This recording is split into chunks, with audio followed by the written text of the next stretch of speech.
So the second Sunday of the month connection point is about getting to know the Bible better. And today we're going to rediscover the epistles. Now the epistles, the word epistle, by the way, means letter or correspondence.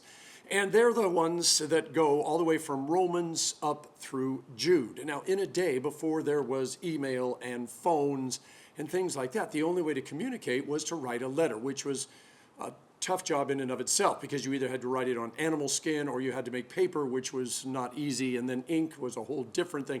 Look it up. It's worth your time because the process was amazing. And then because there was no post office, no regular mail delivery, especially internationally, you had to find somebody who said, yeah, I'm going to Rome. And you say, hey, could you do me a favor and take this to St. Paul? Or could you do me a favor and make sure this gets to the church there?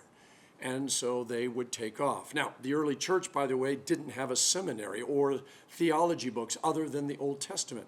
And so they would go to a place that didn't have a church, and they would start a church, and they would find somebody in the church who they thought would be a great pastor, and they would spend time mentoring them. But then they couldn't stay there. They had to go on to a different community that also needed a church.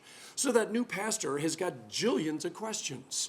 And so that new pastor, what they would do is he would write letters saying, I've got this problem, or this is going on, or can you tell me what to do? And the letters would go, and he would hope that they would eventually find Peter or Paul or Luke, and then they would come back.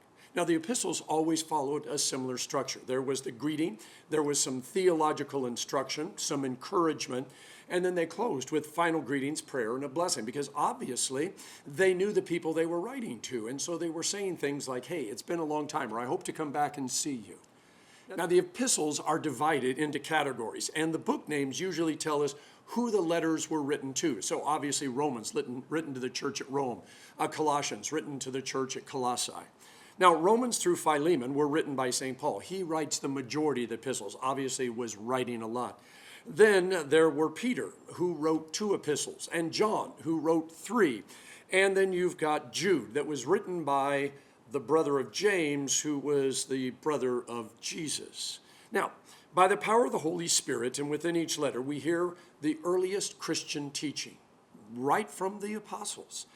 We also hear about some of the challenges that they were facing, which weren't all that different than the challenges that we're facing.